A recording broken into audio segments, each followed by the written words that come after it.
The kind of things you see in gas stations. And then when a gas station can't fix it, then the first thing they say is, take it to the dealer. All right? We got all the money out of you. Now take it to the dealer and let them fix it. All right? And this happens all the time. The computer in the car, this is a computer out of one of these cars. This computer has more computing power than the Apollo spacecraft had. This stupid little computer has more power than the Apollo spacecraft. And what they do is, all the plugs that I'll pass some around. Plugs today are platinum. They're expensive. They're probably around 16, 17 bucks a plug for platinum plugs. You see the little tiny tip that's on them? Yonkers key was like speaking on Very small tip. Platinum plugs last a lot longer in the car. They burn better. But what we do with it is, on a four-cylinder car, you see there's two coils. We fire the plug twice. We fire it on the compression stroke, and then we fire it on the exhaust stroke. The reason we fire it on the exhaust stroke is to clean the plug, to make sure that there's no gases left in the plug.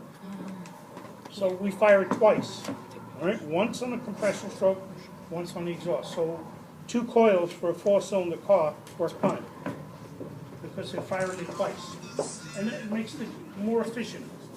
The car burns better and everything like that.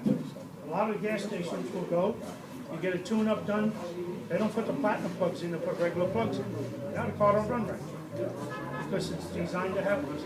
The worst thing you can do on your car is to go and say, well, geez, let me put high test in this car.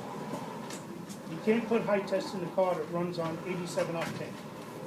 And the reason for that, years ago, the car would ping, you'd have a car that pinged or something like that, and they would adjust the timing. Today you can't adjust the timing on a car.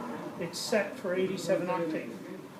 And how the octane works on gasoline is, if I took a pan with the 3 gasolines, 87 octane, I think it's 92 and 97 octane. And you took a match, 89, you're right. And you took a match and you went near it, the 87 octane, you'd get closer to it before it would go up in flame. The higher the octane, you would get further away and it would go up in flame. So that's the difference in the gasolines. They're set to go. So when you put high test in a car that takes 87 octane, the gas is going to fire before the piston's up top dead center. All right? So you're not going to be efficient at all. All of a sudden the car doesn't run right. Why doesn't it run right? Well, I thought I was doing the best thing for it. We've had people do it. Come in, the car's not running right. What gas are you putting in? I put high test in it. I want to treat it good. It's the worst thing you can do for it. Put in what it's called for. I'm sorry. First stupid question. How many cylinders does, like, say, the Soul or the small cars have versus, like, the Sorrento and all? 4-cylinder to 6-cylinder. And that's it? Yeah. So which models would have a 6? The big ones? Well, you can get a 4-cylinder even in the bigger cars. It depends what option you want. What engine you want? Sorrento comes with 4.6, like a 4.6. Right. Optima Turbo will have a bigger engine. Depends on which make or model that you You get purchase. the Optima with the turbocharged, you'll think you have a V8. It's got a lot more power. You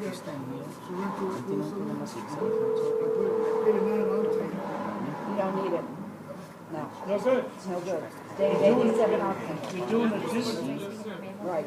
you're doing a harm to it. You're not hurting the engine, but you're not getting efficiency out of it. Stay at 87. That's all you need. And if you drive it right, then you'll get the mileage. Now, I want to talk about mileage, because a lot of people, you hear people who come in and they complain about mileage. And I'll tell you a couple funny stories. Before you want to the point, just to be clear, in this, they asked for a Sorrento, right? Mhm. So what, 87 is the best for the efficiency, or? Look in the book on the car and see what it calls for. Okay. Right? What I'm saying is, don't change it thinking I'm going to do better for it by Hold on upping one it. second. You're not. Right? I'll tell you a couple funny stories about mileage. We have people come in, complain about the mileage. The car's not getting anywhere near the mileage they said it's supposed to get. The first question I want to ask is, what's your driving habits? What do you do? Well, we had a woman the other day, she starts the car up, she goes a mile down the road to where her job is, and she's complaining, I'm only getting about 13, 14 miles a gallon. I said, you never warm the car up? The car starts up, you go cold, you go a mile, to your job, you're not gonna get the mileage out of the car until the car gets warmed up. Once the car warms up, then the computer is in control of the engine. Until the car warms up, the computer's not in control, it's in what they call a fixed loop. When it goes into a closed loop, then the computer's controlling, reading the gases that are going through the car, changing all the settings, the amount of fuel going into the car and everything like that. So it's very important. You know, you have to drive the car a little bit. The other funny story I have is we had a guy come in here 3 times for bad mileage. He come in, he complained. We checked the car out, we put it on the computer, everything checks out fine. The last time he came in, he had a key cut, right? And he goes like this, he goes, oh Christ, I left the keys, I left my wallet at work, and I drive like a son of a bitch. Well, you just shot yourself in the foot because you're telling me I drive very easy and everything like that, and I can't get the mileage. Then he turns around, I go like hell. All right, you're not going to get the mileage. You beat the car up, you know. So it was pretty funny. So we haven't heard from him anymore since he hasn't complained about it. I don't get good mileage. and I think I drive, I mean, What it do you almost drive? always says eco on the Yeah. so I assume that's what I should be driving. But what are your driving habits? Well, I've gone on a couple of long trips, so A couple of long trips. But let's talk about the average. What do you do? How far do you drive? You started up. What do you do? well, most of the driving I guess is in the neighborhood, but See, that's what I'm talking about. Check it on the long trip and you'll see the mileage. It hasn't happened yet. I mean, does it take some time to Yeah. break in? Yep. The first 3,000 miles is your break-in period for Okay, so your we engine. haven't gone 3,000 miles. So Once that you makes go me feel over bad. 3,000 We actually just had it with a customer that I was dealing with, and he came in, he was irate, he's like, my last car, I got this much gas mileage, and we actually spoke to the factory, and, you know, we were gonna, like, test it and see where he was at, and after, I think it was his, like, 7th or 8th cycle, he was exactly where he wanted to be. It takes about 3,000 miles. And to it took break him a it. little bit. I mean, I'm getting at 16, which And is you also have Right, to yeah, remember, no, right yeah. now, we're still in winter gas. Yep. And the Two gas in things New that York is affect a new terrible. car is winter gas and breaking in the engine. Until you break in the engine, until we switch over to summer gas, you aren't gonna see really what you could be getting out of the car. You will see a difference once we go into the summer gas. Yeah, $10 a gallon, then You had you'll a be question. parking your car in your driveway. Comment.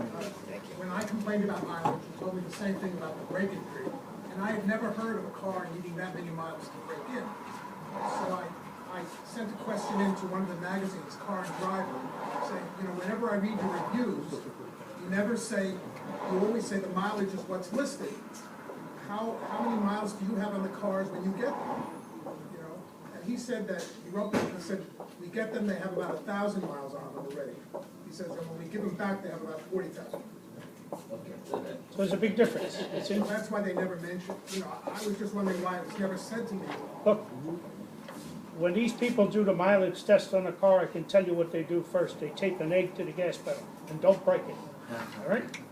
And I'm serious. They drive very, very easy when they do mileage tests. Very, very strong on the air pressure in the tires and everything. To me, I don't like it. All right? You put the air pressure to where a lot of people with a manufacturer calls for it and everything like that. Your teeth going to fall out on some of these cars, especially if they're low-profile tires. The car rides very hard. But that's going to give you the best mileage. And that's what they do when they advertise these things. They advertise a mileage like that. Yes, I had a question. I don't have a problem with gas. I have the hybrid and every one. The active eco, did you keep that one all the time? Yeah, Okay. definitely. How do you like it? I love the car. Wonderful. I love Marshall too, Good. but you don't get good mileage. You'll get it. You'll get it. Sir, I want to share only something that I found out about the mileage because I also, about the unit thinking, reading all the things, and I didn't get the mileage, but I just had a trip to Dallas, a lot of hours, so I had plenty of time to test the mileage, and I found out that driving at 60, 62, 60, that average, if you want to try it, feel free. When you got the, you have several options on the computer. Just change to the average per mile. Yep. Yeah, there's a setting. Okay. When you're driving on the highway, just don't go. Just reset it. Yeah, reset, exactly. So you take the highway, you go, between 60, 62, don't go up, because I noted that when you go up to 69 or 70, when you hit 71, the echo turned off. That's correct. That's too much. But you have plenty of space, but I tested in 68, 67. It gave me, the Sorrento, like around, I should take a picture, like 34 Yeah. miles per gallon. Yeah, a lot. And So that's what you need to reset do. it. When you're on a trip, Exactly. reset it. You should reset it very often. And stay at the mileage that he's telling you. No, well, I generally do, Thank you. but I never drove it Because that's to the average what Senate. you're averaging it on. 55, And I do 60 the is the best. It's like a policeman in the Yeah, that's it. It's very important. All right, Pat's going to talk about oil changes, how frequently, what oils to use. We got called fast. Okay, I'm going to get something to drink. oil changes. There's 3 different mileages or versions of oil changes for new cars today, okay? If you put on very little mileage per year, the recommendation is to change the oil twice a year. If you drive normal, regular, local, around town, just once in a while on highway, it's every 5,000 you change your oil. If you drive mostly highway, very little local, it's every 7,500 that you change your oil. None of the cars here come with synthetic oil. It is not recommended. They do not put it in because they don't feel the cars need them. They don't burn the oil that they used to burn. So synthetic is not a necessity, okay? If you do, by any chance, because I do have some customers that insist on synthetic, if you do change to synthetic, do not change back. You will definitely cause damage, definitely, and that will not be covered. Okay, so be aware of that. If you're staying with what factory recommends, it is not synthetic. Okay, if you go to synthetic because it's your choice, stay with synthetic. And when you say you go into these oil places, Well, first of all, let me say something about oil. In the dealership we were at before, we loved it. We did 4 engines. We did about 4 or 5 transmissions. And the biggest thing we loved about them was the brake systems. Because what they do is, they hire young kids, and everything's on a pull down. What I mean by pull down, you pull it down, you put the oil in. That wasn't oil, that was antifreeze. Well, that wasn't oil, that was transmission fluid. Well, we put oil in the brake system. Right, now, every rubber in the brake system, that's about Has a to be $2,000 job. Everything's gotta be replaced. Everything, except the steel lines that can be flushed out. So we love them. We had them, when the oil plug stayed there, and they left a line all the way down the road Coming until, into our shop. till the engine.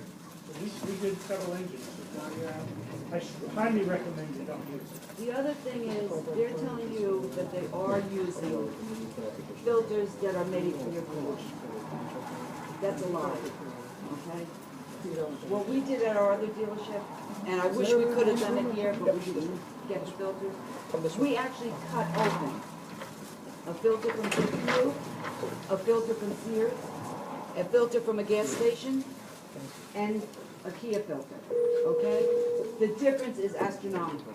What they do in the aftermarket oil filters, they put a weight in the bottom of the filter. So the filter So feels, that when you feel it, you're feeling as if you're really feeling a genuine Kia filter. No, it feels the Or a same. GM filter if it's a GM car, and they are not. They are not original filters. They do not belong in your car. They will cause problems in your car. Maybe not right away, but I can guarantee you I'm gonna see it. And I'm gonna see that filter in your car. these are 2 oil filters used in there. They look pretty much the same. If you go to a gas station, they put this filter in when it takes this one. What you just said is something that I can attest to, because, I mean, I hate to say the name, but I had a Honda before I bought the Kia. What I find is that, you know, my any service that's gonna be done on my car was bought here. Because, and the one time that I did do that, I did go to Jiffy Lube, and they did put the pin in the oil, and I had to go to Honda, just looking, and they saw the oil coming in the Coming, car behind me. yeah. You know, I didn't wanna wait for them. Definitely. Being impatient, and they could have ruined it. And what they also do is the filters come With a gasket. with the gasket on the Yeah, top. you can take this off. What they do is, they don't take off the old gasket, and then they put this on that has a gasket, and now you have a space. See, there's a gasket in here, rubber gasket, right? What they do is, when they unscrew the filter and take it off, the rubber gasket stays. So now they put the other filter on, there's two gaskets. And you, Start it up, you drive for a little while, and all of a sudden, boom, it blows out through the gasket, all right? All right? I've seen all of these things, trust me, I've And seen these them. are all things that, you know, not trusting the dealer, not believing in the dealer, these are all things that we're telling you that you can go and find out yourself. You can go buy another filter, and you can cut it in half. And do the same thing with the Kia filter, and you yourself will see the difference, okay? Do you do oil changes on the weekends or just during? We're not open on the weekends, hon. Not yet. That was my next question. No, we're not open on the weekends. But we try In to the future. accommodate everybody. If you just need an oil change, if you just really are coming in only for an oil change and maybe top off your fluids, I have no problem setting up an appointment for 3:30, 4 o'clock, if that helps, all right? But if you're coming in for something major, of course, I'm not gonna bring you in at that time. You know, but an oil change, just top off the fluids, call me up, I have no problem bringing you in at 4 o'clock to have it Okay, done. okay. All right? Really, I don't. I just have a problem with someone says, oh, I'm coming in for an oil change, all of a sudden I find out they got a miss in the engine. And what am I gonna do in an hour? I'm not gonna get anything done in an hour. What I recommend is, when you do an oil change, every other oil change, put an additive in. There's an additive that B&G comes out with. Very, very good. It is. We have it here. I wish I had the machine to show you the demonstration. They take a little round bearing, or a little round piece of metal. They put it on, they put regular oil in there, and then they'll have somebody get up with a torque wrench and push down 80, 90 pounds until it stops it. The machine's spinning, and it stops it. And that's what regular oil, and you'll get about 60 pounds and stop it. And then what they'll do is they'll take a little tiny bit of this additive and put it in there and tell you to do the same thing. They'll rotate that thing so it's a different mark. When you put it down there, you can damn near stand on it, you cannot stop it. Then they'll take it and they'll wipe all the oil away. So there's nothing there, and they'll tell you to go ahead and do it again. And you still can't stop it because the oil was so much impregnated in that little bearing that you couldn't stop it. And I'll tell you, it makes a world of difference in an engine. It really does. To me, that's more important, every other oil change, to do that, put that additive in, than it is to put synthetic or anything like that. What's the name again? B&G makes the product. B as in boy? Yeah, Yeah. it's a B&G additive. In my RV and also my previous cars, I used Lucas oil. Yeah. That's what it's been pretty good. Yep, yep. Now, another thing we want to talk about is the gases. The gas today is the worst, especially in New York. If you go outside of New York, the gas is better. In New York, they use this oxidized fuel. They have a winter fuel and they have a summer fuel, and they're charging you a hell of a lot more money for both of them. You go out of state, you see the fuel's much cheaper. But what happens with these fuels today? This is the throttle body. This is where the air goes in. When you step on the gas, there's no more on these cars today. Used to be you stepped on the gas, you were actually working in this butterfly in here. Today, you're not. It's all by wire. So when you step on the gas, you tell the computer that I want to go faster. So you open it up, but you see all the carbon in here, how dirty it gets. And then the injectors, they get so dirty, they're like little showers, these injectors. And you'll hear them when you start the car up, you hear them clicking. People think it's a valve tap, but it's the injectors working. When they get dirty, these injectors like this, when they get dirty, they're not spraying right. It's like the shower. If you ever had a shower in a house where it gets clogged up and stuff like that, with hard water and stuff, all of a sudden it doesn't spray nice. It's the same thing that happens in the car. So what you need to do is use an injector cleaner. We have an injector These cleaner are your that we inject injectors. right in there. No, that's a Oh, valve. this is a It's a valve. valve. Where's the Yeah, injector? You I didn't bring out? one out. Nope. We get to that in a minute. Put that in the bag. Let I me pass did. it around. I didn't bring an injector. Oh, I thought you brought one out. Nope. But the injectors, they're just like a shower. They spray fuel in the engine, and then when they get dirty, then they're dropping fuel in raw, and the computer turns around and starts making adjustments to correct that. When the computer makes those adjustments, you're burning a heck of a lot more fuel. So it's recommended about every 15,000 miles, you should put an injector cleaner in of some sort to clean the injectors, but not just putting it in the gas tank. That doesn't clean the throttle. You need to have an injector cleaner. We have a machine in the back that injects it right in and cleans that whole throttle body and everything like that, so it's clean. And about every 15,000 miles, that should be done to keep the engine doing what it's supposed to do. Look, years ago, I can tell you from experience, my father wouldn't think of driving a car to Florida or on vacation if it had 80,000 miles on it. Today you have people come in with 120,000 miles, say, just check it out, I'm going on a trip. It's the truth. Cars never went there. And how many people have had a valve job done lately? You never hear of a valve job anymore, right? It's just, it doesn't happen because the computers are so much better in the car and everything like that. But one of the things on maintenance on a car, this is my little friend here. I'll pass around a new one, but not this one's dirty. But this has teeth on it. It's a timing belt. Should be changed at about 60,000 miles. It has to be changed to 60. See missing teeth? The first, tune-up. The first, the cars right now Yeah. don't really get fully tune-ups until they're around 60,000. Is all you need, That's it. yeah, is all I you never need, had a car there. is all you need before that is all the filters changed, Okay, okay? and Really. timing belt, okay. 60,000 timing belt, or you will pay for it. But when this belt slips, depending on what you're doing when it slips, it has a mind of its own. If you're sitting at a traffic light and it slips, the engine may just stop. If you're on the highway and you're driving, well, you get a little surprise. These are the valves out of the car. I'll pass it around. You can see they're busted like you can't believe. Broke them all over. About $2,000 worth of damage to that engine. All right, just because they didn't change the timing belt. And when you change the timing belt, I highly recommend, when you put a new belt on, that you put a new adjuster, okay, and you put a new water pump. The reason that you want to do that is because when you take this off, this adjuster tensioner is always tensioning the belt. So we want to make sure we put a good one on so that the same thing doesn't happen to that. But when we have a lot more tension on now a water pump says, hey, wait a minute, I'm used to this much tension, now you're putting a lot more on me, I'm going to give out, all right? So it's recommended. All you're paying for when you do that is the price of the water pump. You're not paying for any labor. Any extra labor. It's just the same labor as changing the belt. Change the water pump. What does that Because run? if you don't change it, you're going to pay the whole thing all over again to tear it all apart just to To change do the the, water pump. to do the timing belts and the Change- water pump and the tensioner chain and the is water. gonna run approximately $1,100. You say- But it's cheaper than putting in a new engine. And that's what would happen.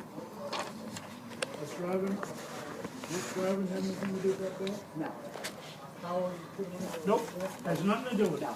It's just age, it's wear and tear. It's wear and tear. When the belt slips, it doesn't You have to tear. remember that belt is always going while you're driving. It doesn't tear, it just gives out, you're done. And this here, the guy says, look, it just stopped. I didn't hear no damage. I certainly found the damage, we took it apart. These are what they Nope, call heat has nothing to do with your it. cabin filters. This is what they look like brand new. This is what they look like as you start going. This is what they look like when you start smelling disgusting stuff in your car. What's a cabin? Okay? Cabin filter takes the air from outside the car, brings it inside the car, okay? And also, It's a HEPA filter, so they it call takes them out, cabin filters. it takes out all of the pollen and stuff like that in the air. And this is what they look like when That's they how, don't that's what change. they look like, I'm telling you. And this is what you're breathing. How often do you change those?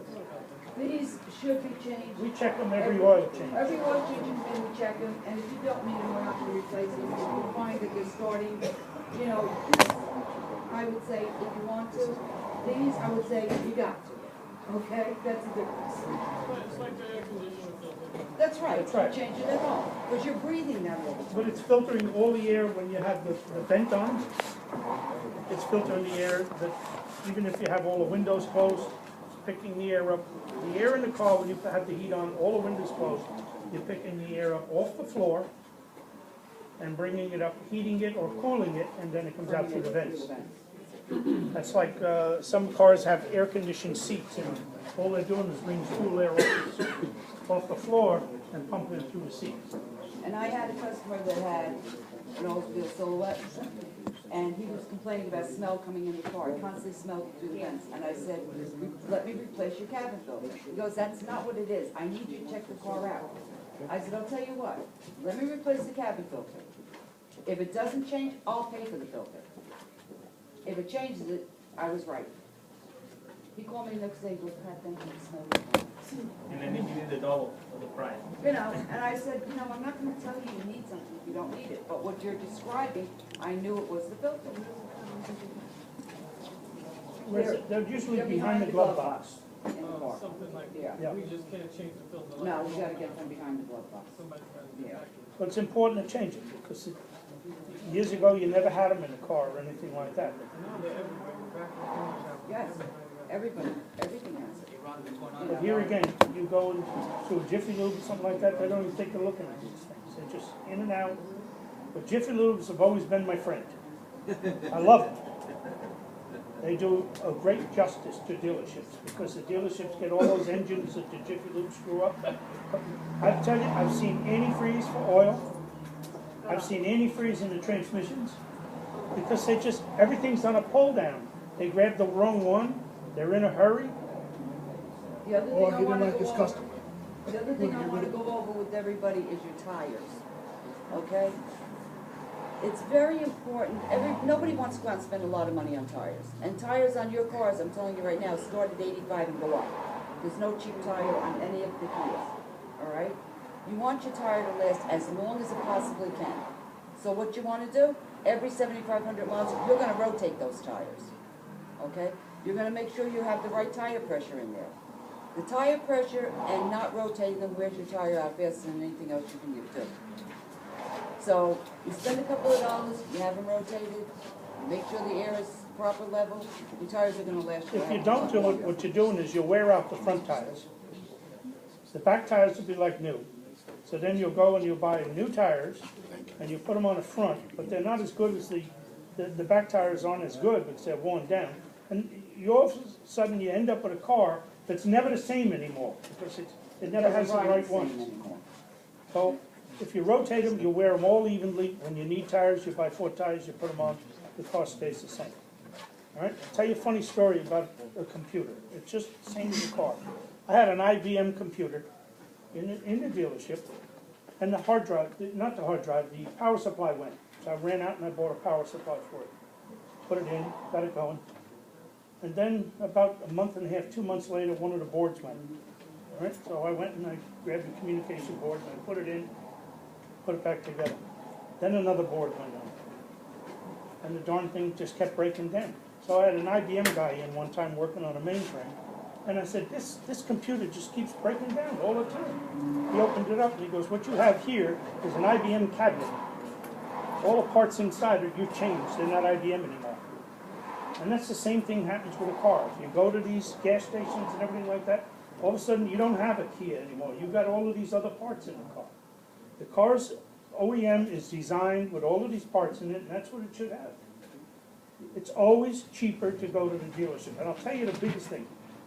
You go to the dealership, we're going to stand behind you. You keep records. You always keep records of your car, no matter where you are. You can go on a trip to Florida or something like that. If something was done in the dealership, and you go down the road, they can contact us. We can talk to them, tell them what happened with your car and everything like that. If it's something that's wrong, we can back it up. If it's something we did wrong, we're going to back it up. You go to a gas station, tough luck, that's your problem. Keep records of everything, And no that's matter another where thing I you. want to go over with you, the warranty on the car. Frank, quick question. You're talking about additives. At one point, do you not run the risk of avoiding the warranty? No. No, Okay. no, nope. In terms of, I think your question was, if I'm catching, if you're using other parts, If you're using other parts- Additives or parts from the. I could speak, parts you can.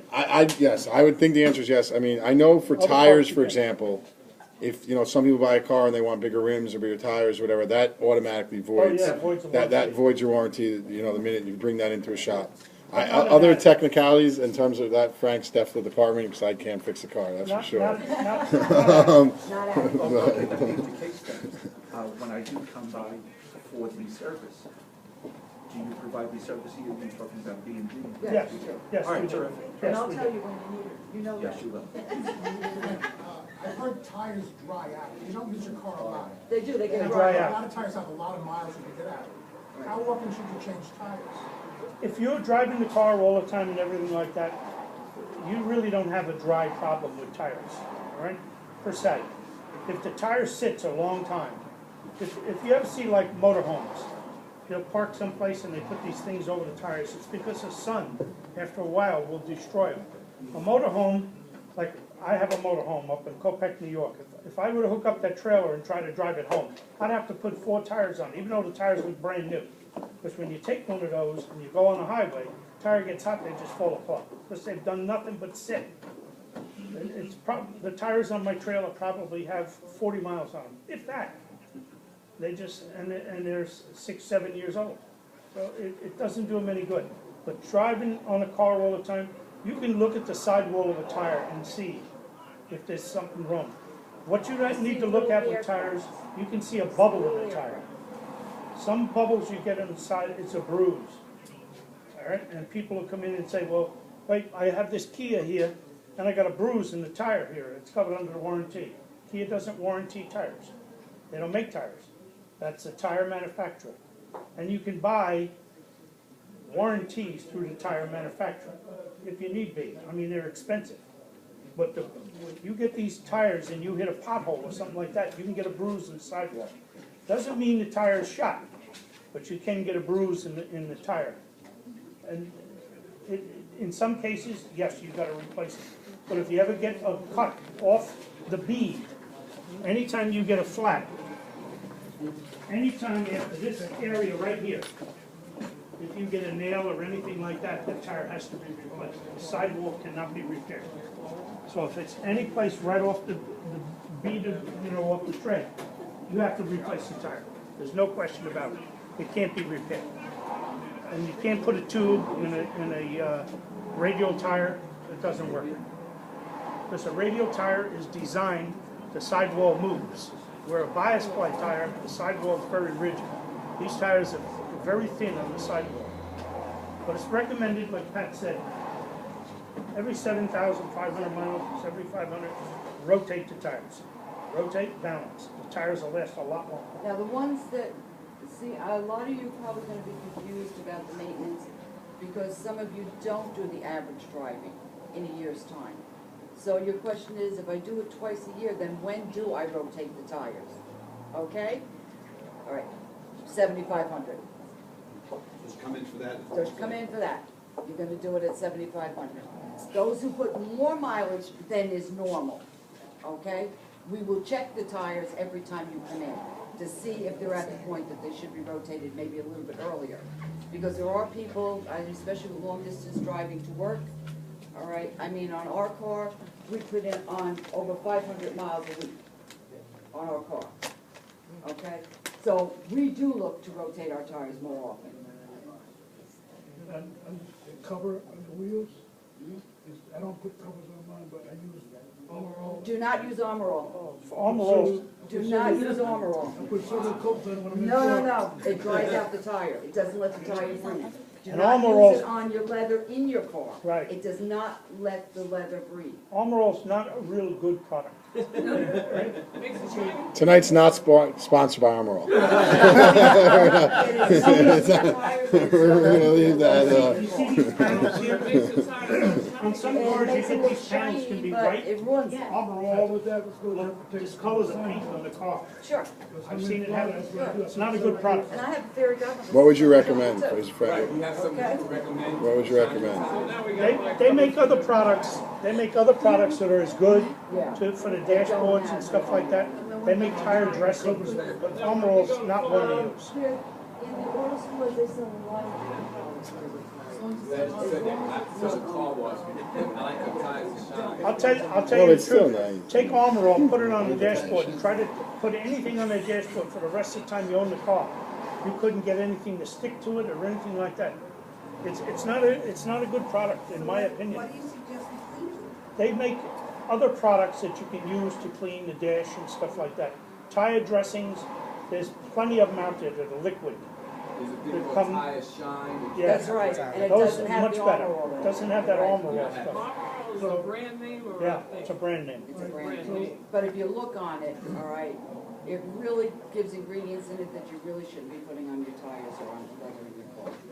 Now, I just want to go over one more thing with everybody. Your warranty on the car. Okay? Your warranty on a new car. Okay? Everyone uses a phrase bumper to bumper.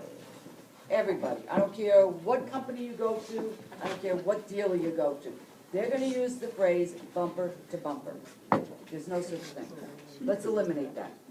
It is for any manufacturer's defect, okay? If you come in here and your tires are worn, that's not a manufacturer's defect.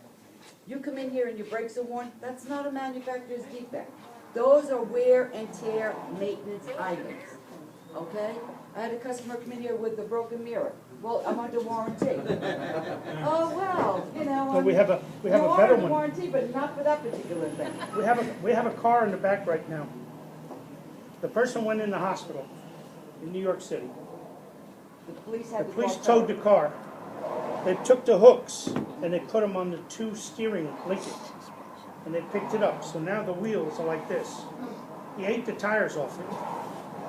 Gets the car in here, the spare is even destroyed. Driving it from New York City up to here, he destroyed the spare tire he put on because he blew it. Like Griffin. All metal hanging out. And he says, well, it's covered under warranty. No, it's not. And I said, and if you think New York City cops are gonna pay for it, you're nuts. It's got over $3,000 worth of damage to the car. The warranty is on your car. And the wheels are like this. Is exactly what it means. It's a factory defect, okay? If your transmission goes and you're under the warranty, 10 years, $120,000, as long as you maintain your car. 100,000. Excuse me? 100,000. 100,000. No, Yeah. some of them are coming up 120. The new ones are coming up 120. Okay. Go Kia. I can print them. I can print them and show you. We're gonna go, from here, we're gonna go with 100. It's 120. We'll say that. She's exactly, yeah, she's, that's I just don't want that coming. How do you wash your car? For instance, I had a car from across the street, and I'm not mentioning any names, and I Okay, never, is it Dodge? No. no, that's a Chrysler, but Oh, okay. I never waxed it. Now, I know I got a problem. I'm the one who owns that Yankee special effort. When I was, rolling it out, how do you wash it? I won't answer that because with the decals on there, I wouldn't even know how to. I don't know how to wash it. I Use wouldn't answer that. regular. You go to City Field and the Mets will do it for you. You go. I wouldn't take it to a car wash with the brushes. No. But regular car wash, though, I tried the hand car wash with the thing. It came out nice, but We can find out for you. Seriously, we'll call up who detailed the car and ask them. is that unique or something? I don't know the name of the man who did. He did a beautiful job. No, I mean, I would think it's similar to a pinstripe. I'd be lying if I gave it new, I don't know the exact answer, but we can call the company it's a that did it. vinyl. And they'll tell us how, if we can make a note. But I was Yes. washing it. I took my new car to the car wash, which advertises no brushless. The finish on the new car only shows where the rags were that come through. So what should I do to protect my car? What wax should we put on it? What goes on? It's so fragile. The car scratches very easily. Use a So cleaner wax. I'm not impressed with the paint job you get on these cars. If you use a cleaner wax, that takes that out. Yep. Really?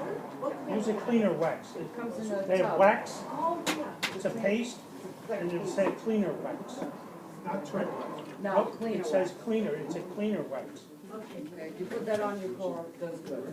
All right, I want to go over something with brakes, all right? This is a caliper for your front brakes. These are the two pads. You go into a gas station and you get a brake job.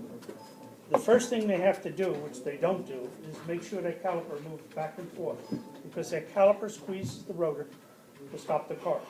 Everybody's felt pulsation in the car from time to time? Yes. You get a pulsation?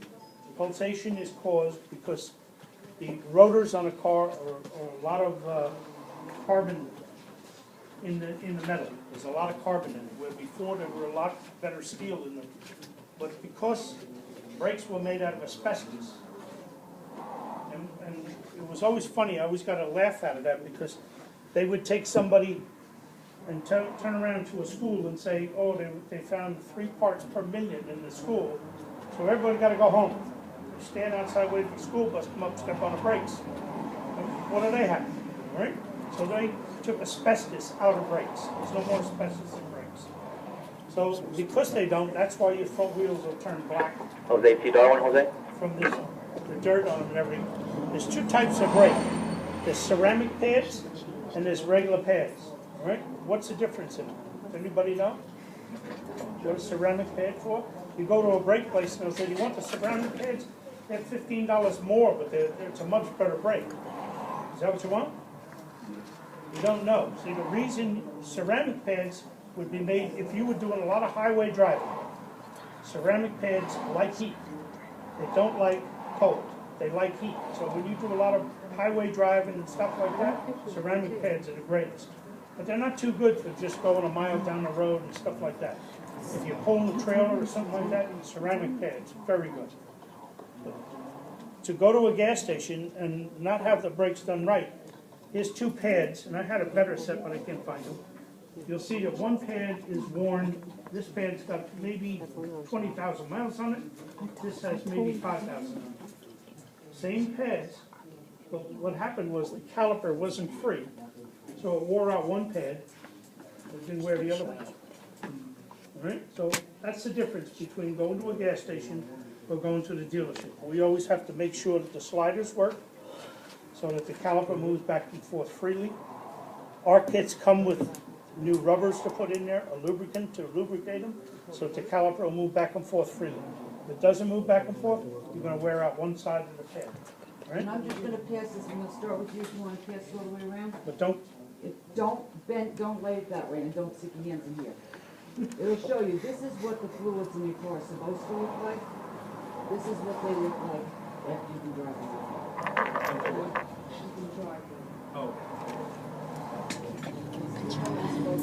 thank you.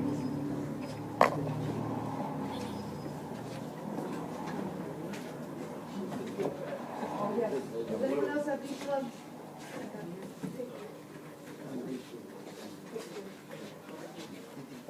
Yeah. Frank, what do you think?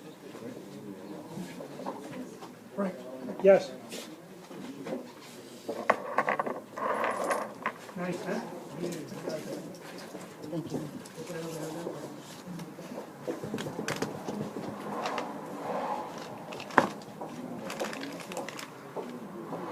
Did you want to talk to him about this one? This is the air intake. The mass airflow sensor hooks here, and this is what goes into the engine. It hooks to the funnel going in, all right, to bring air into the engine. So we had a car come in, but I told them the computer's no good in the car. They put a new mass airflow sensor on. They put a new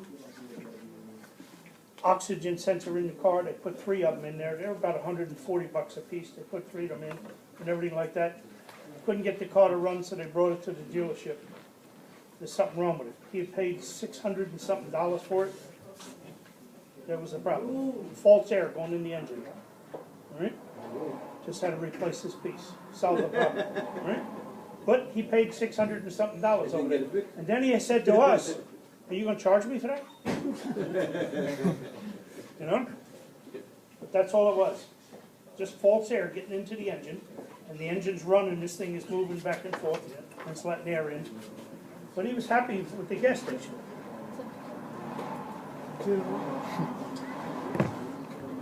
Any questions?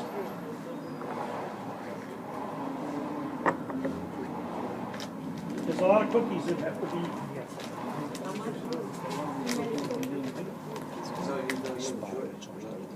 What the point I'm trying to make is, you know, no matter what car you buy, it should go back to the dealer.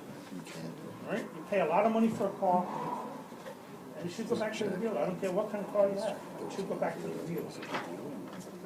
All right? Because the dealer is trained to work on the car, and the dealer's going to back up the work they do. I don't care what dealer it is, they're going to back it up. It's their reputation. For a gas station, just like I said, they can't fix it, take it to the dealer. But they'll get their money. Then they're not willing to give back the money if they can't fix it. Well, we put all those parts in. also, you know, if you think about it, if you go back to your selling dealer, all right, where you bought your car, and you become their part of their family, all right, because that's what we consider you, part of our family when you buy a car. You become part of our family, we're going to go that extra yard for you. Let's say there's something that needs to be fixed, and you're out of the warranty for it. We're going to go to the factory. We're going to try to fight for you, to try to see if they might not say we're going to cover it 100%. But I would say 80% of the time, we'll get them to cover it 50%, if not 75%. And why we do that is because you're loyal to us. So we're going to be loyal to you. We have all your records on file. Every time you've come into our dealership, you are in our computer. We have your complete history in our computer. If they call us and say, well, I need to see their records, I need to see what they've done, I have your records. I have the right to fight for you. I have the right to say, help them. They bought a new car, they've maintained it here, they've done everything you've asked them to do. They have this problem now. What are you willing to do to help them? I have that right to do that. But if you go outside and you come to me after your car is out of warranty, I have no obligation to help. The factory has no obligation to help. I've always been a self-authorizing dealer, where I could make a decision to the factory and call them on the phone and tell them, look, this is what I do. Right? And I've done it here. All right? Where I step up to the factory, turn around, this is what went wrong, this is what we're doing. I did it with you. All right? You had a problem. I am part of your family. You are part of our family. He had a problem with his Everyone here sunroof. right now has been part of my family. I'm gonna hit my uncle. Can I see the pictures? They're very scary. I wouldn't show him these pictures until tonight. I gotta find them. Because he had a problem. He came in, his sunroof needed an adjustment. All right? Nice man, lives in Long Island, drives in here for adjustment. So after about an hour, I went in and told him, you need to go home. You need to go home. I'm going to put you in a rental car, and you need to go home. These are the pictures of his car. He didn't see these until tonight. He didn't know what his car looked like. Because when he was here, he said, I said, do you want to see what we're doing? No, I don't want to see it. So tonight, before I showed him the picture, I said, is everything all right with the car? Everything's fine. Now I This can is show his you car. pictures. This was the summer. Sunroof. Sunroof. Had to replace the whole sunroof. I had to take the whole car apart. This was summer. I need to see the pictures. But here, we had the car for how long? A week? About a week? I put him in a rental car. I didn't even ask the factory. I just put him in a rental car. They picked it up. Scary. And they don't pay for rental cars. But in that case, because of the problem, I was able to go to them and say, look,